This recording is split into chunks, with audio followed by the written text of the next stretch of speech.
Well, hi folks, and welcome to Aberhart Junction. And today we have a new arrival to the DMU fleet, hopefully completing it until I see another bargain online. Anyway, this is a Bachmann Class 101. I give you my quick view on her, and also how I put a DCC decoder in there, in case you also make the leap once you see the 130 quid price tag. And when you think this one was 100 quid on offer, and so was this one, you get your operating loco and your dummy for 130. I think it's an absolute steal. Yeah, so stick around, couple of running shots, 5-minute video. Enjoy it while we toast a new arrival to Aberhart Junction. Cheers all. So this is my current fleet, a Horny 153. I got that for 100 quid. My Dapol Class 121, which I got from Hatton's when it was 100 quid. It's now, I think, more like 140. And this Bachmann 101, which I got from, excuse me, Model Railway Solutions. You have to excuse my throat, I've got a hell of a cold. Yeah, I got this for 130 quid. Which is, yeah, it's a steal. So now I have my 3 locos who can do my shuttling service around here. Don't get dizzy, sorry for the camera work. Across my bridge, up here, don't turn right for the coal mine, turn left, and jump into the other terminus station, which is not constructed at all yet, but it will be. So yeah, so I can have 2 up there. I've also got space for 1 on the way up over by the diamond, and then I can keep 3 by here. And I can have them running around, obviously, either on my main loop or the tighter inner loop. Yes, so that's the plan. The station's coming along, as you can see. I was going to do a dedicated video on this, but I'm not going to. Yeah, I built some nice stairs going in, and booking hall, which was a bargain for 50 quid or something, and then these nice retaining walls on the back end, which are really cool. These little posters from the name will be on the screen because I've completely forgotten. These posters really set things off. Yeah, I'm pleased how that is beginning to turn out. Yeah, you can see I've just done some terracotta das clay stuff. Well, this is Hobbycraft's homemade version of that air drying clay. Looks pretty nice. And yeah, anyways, that's the station. This year's, let's get the chip in her. Obviously I've got the chip in, but let me show you how I did that, and we'll give it a quick running session and I'll tell you what I think.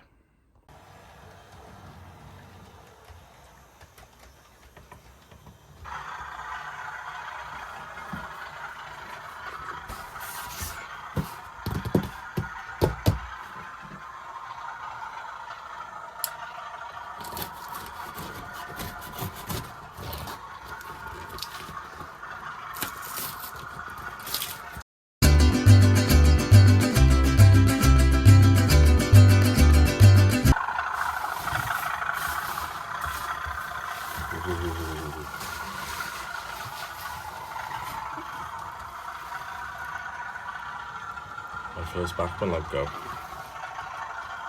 Join my DMU fleet. 130 quid. Nice.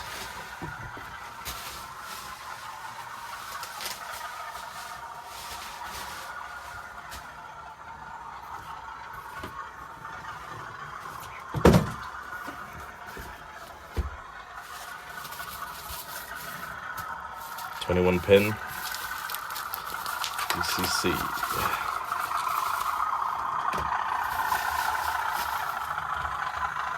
Really good work from Model Railway Solutions. This is the only decoder they had, which is one of these funky auto break-in things. But they gave me it for the same price as a normal DCC chip, so can't fault that. Great service. Yeah, plus if I wanted to, I could try doing the shuttling thing. I'm not going to do that, but anyway, yeah, let's get this open, get the chip in, let's get on the layout. There's no doubt in which is the power car. This is reassuringly heavy. When you think of the 3 DMUs, excuse my mum, that I have, this is my 150, or 153 I should say, from Horny. This was 100 quid. This is my Dapol Class 121. This was 100 quid as well, although I did get it on sale, so I think it normally retailed at 120. And then, and I know this is an older tooling and all that stuff, but for 130, that's a lot of loco. So yeah, it seems to be quite good value to me. Let's see how she runs. Right, so this is the power car. As I said, very easy to distinguish because it's a lot heavier than the dummy unit. Always scared I'm going to get these things wrong. Hey.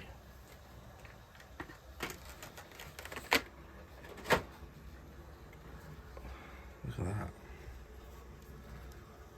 It's just nice. I like the detailing around the window. Lovely. Yeah, there's a bit of caught out detail there with the exhaust and what have you.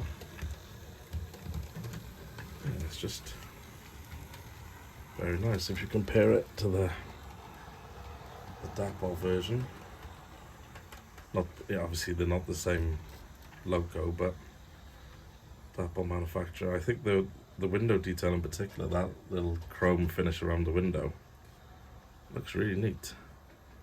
Inside I don't think there's much to wonder for. I'm guessing the decoder is going to be hidden in the guard's bit. Right, let's get this off and take a look. I was quite keen to get this because my layout track work is terrible and it had all-wheel pickup, so let's see how that works. Oh, and also it's a little funky connection in between. Yeah, sprung buffers. Yeah, not your standard coupling. Okay, cool. Let's see how that works. Okay, so getting the body off seems to be fairly trivial. He says before it all falls apart in his hands, but there's basically 4 screws, one in each corner, and I've got to be honest, I do prefer that compared to the Dapol, prise apart thing, which admittedly you do get used to, especially after it's worn in a bit. Same with the Horny one, if I recall. So yeah, I'm looking forward to just using a screwdriver. Don't need long nails for a change. Alright, these screws are a long way down, so it's not really easy to tell what type of head it is, but let's try this one. Let's see what happens.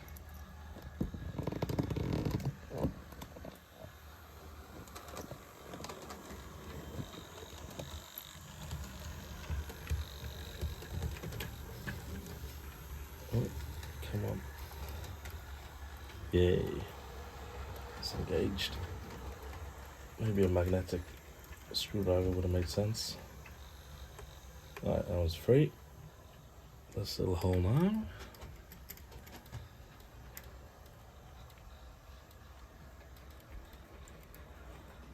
Come on.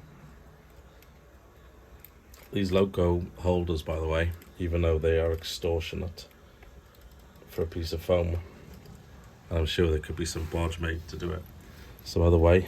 They do stop you knackering up your locos. Okay, so that end was clear. Where's these other ones? Oh, they're under there. Yes, they are. Okay. So, unlike the other end, you have to move the bogey for these ones. There we go. She's off. Don't lose these. I think a magnetic screwdriver would have made more sense. Come on, you little swine.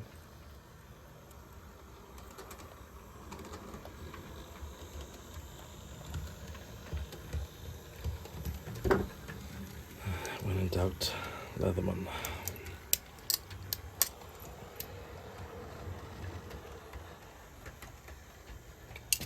I always put them in the top of my screwdriver thing case.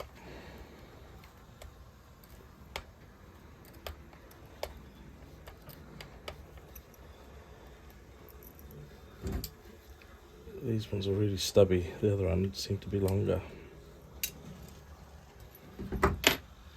Right, and now, I guess in theory, careful when you're turning this bogey, the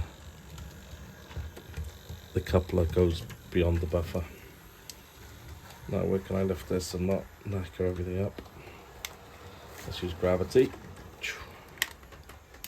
Oh. Points if you saw where that other screw went.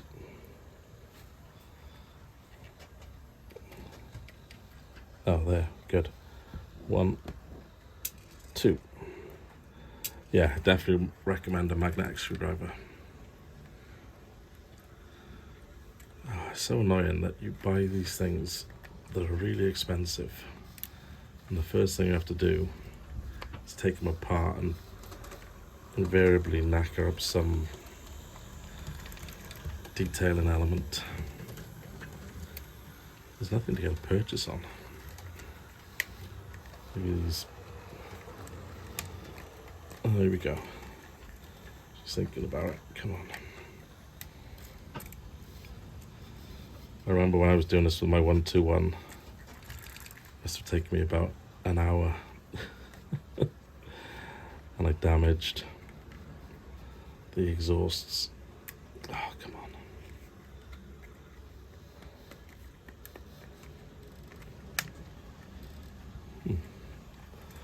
Gravity is not our friend today.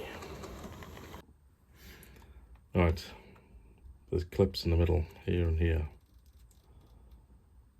But I do not think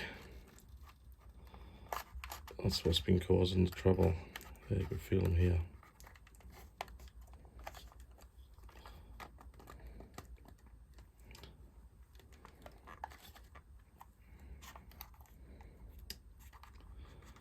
Back in.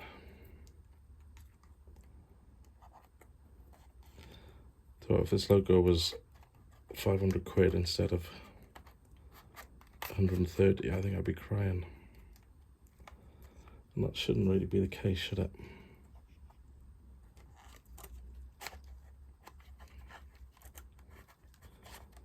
Alright, so there's the two clips apparently.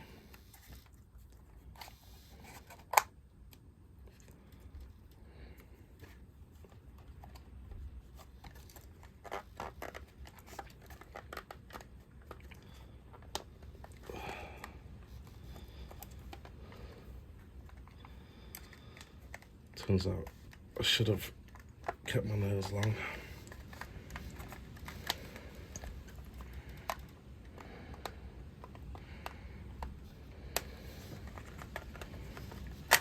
Oh, there we go.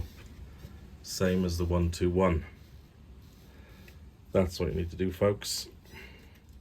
Save yourself 20 minutes. Get your hands underneath, in the middle, pry it open. 20 minutes of heartache. Right, if that's been of any use to you, feel free to subscribe. You might be my 1,000th subscriber, which I think you'll agree with me is a pretty cool thing to be, even though it's a completely arbitrary number. Right, let's get this trip in. Oh my God. Right. Well, that all seems very nice. Yeah, there's the chip, or the blanking plate in this case. It's very neat, and you can put speaker in here as well, which is good to know. Right, oh, gotta not be impatient now after all my fanning around with the bloody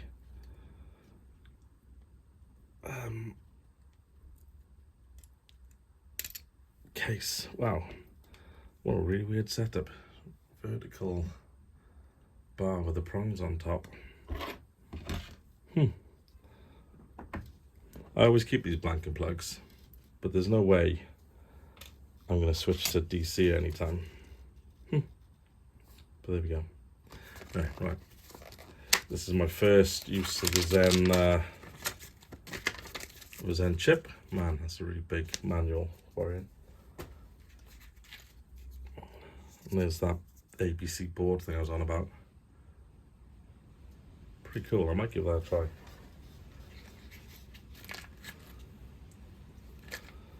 Right, there we go. Everything we need. And the beauty of 21 pins is that you have a gap, so unless you're really stupid like I am, you don't get it wrong. So get it in place. Oh, that went on a bit too easily, don't like that. That's all lined up, I think. Press that down. That vertical board makes me really nervous. But anyway, on she blows. Nicely on. I think I might stick a little bit of tape on there quickly just to keep those, I'm assuming, stay alive cables out of the way. Let's get running. Crikey, 1 hour later. If you do get one of these yourselves, and you do get one of these Zen decoders in there, just note that this little shelf that it sits on, where the wires sit on, the shelf here, you can actually see that from outside through this little door there. So if you've got some bright coloured wires like I have, I think a little bit of insulating tape, just give them a little hide. Hopefully that hasn't increased the width of the body at all, but seeing as I've been stretching it for an hour, it's probably not a bad thing. Now stick that on. Yeah, you can see that's actually where, in that door there is where you can see the chips actually there, and those are the wires. So yeah, if they are bright wires like mine were, then chuck a little bit of tape on. Wow, it's a bit easier to get it back on. Okay, so what do I think of her? It's my first Bachmann model. She's now had about 3/4 of an hour of running in. And as you can see, she's smooth as. Compared to my 153 from Horny, this is chalk and cheese. Apologies for the wood glue. Yeah, and also for 130 quid, when you think a new tool version of this is the 2007 version. The new tool version of this is, the best part of 250, 280 quid. I think this is a steal, the way prices are at the moment on everything. If you are willing to accept, a slightly older tooling rather than an inferior one like the railroad stuff is from Horny, I think it's the way to go. And it's how I've done. This is my Vibe Trains Class 37 Philly Castle. She was 90 quid on eBay. There's a video up there if you want to see about buying locos off eBay. She was a steal, and I think you still get quite good quality locos. Yes, they're not quite as detailed as the new ones, but for half the price, I could have 2 of these, which essentially is enough for a fleet on a small layout. So yeah, anyway, it's the way I would go. I'm really pleased with it. you know, as I said, she runs really well, straight out of the box. I like the detail on the windows, paintwork is fine. The roof is a bit more matte than some of the better versions, but again, it's not that big a detail. There's working lights inside, as you can see. That's why I stopped under the bridge. Really nice, you know. 130 quid. Yeah, Model Railway Solutions, they shipped it out in a day, which is pretty impressive. And they gave me a discount on the decoder, which is also very appreciated. So yeah, hats off to everyone. I think the customer service in the smaller, you know, the typical model shops, not your big box stores, I think their service is tremendous. So yeah, I'd highly recommend it. I was thinking when I first got this, the front was really plain, and you know, they must be missing something. But if you actually look at the prototypes, I would put them up on screen, but I'm worried about copyright and all that sort of jazz.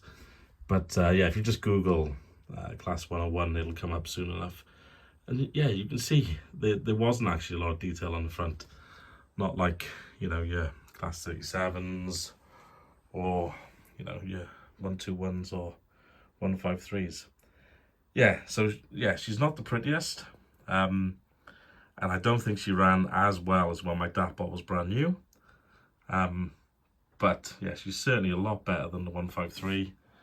And you know, a couple hours out of the box, maybe in a few weeks I'll be of a different opinion. Maybe she will be the best runner.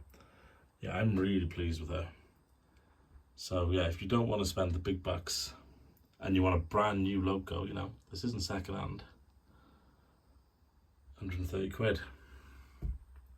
All right, thanks for coming, folks. I'm absolutely amazed and bemused and humbled that I got to 1,000 subscribers. I never thought I would do that. So I really appreciate all your support over the years. I know I'm sporadic at getting videos out. Unfortunately, work and life and kids get in the way.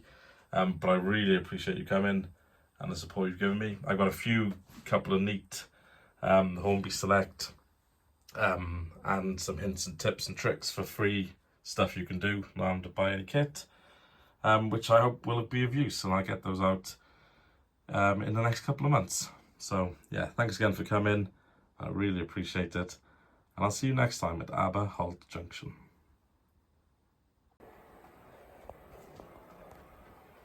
What I really like about this 101, careful she doesn't run into me in the dark, you can see the Dapol 121 in the background there, a very white glow. This 101, it's a real nice orangey, crappy light like you used to get back in the day. That's a nice touch. I hope you can see that well in this light. It looks a bit more yellow on the camera if if what I'm seeing on the screen is what you're seeing, but in reality it's a bit more of a dimmer orange. So yeah, it's a real nice setup that. Right, I'll let it come around once more, and I'll say thank you again, folks. I really do appreciate it. And yeah, see you next time at Aber Holt Junction. She is a beauty. That's the hobby that keeps on giving.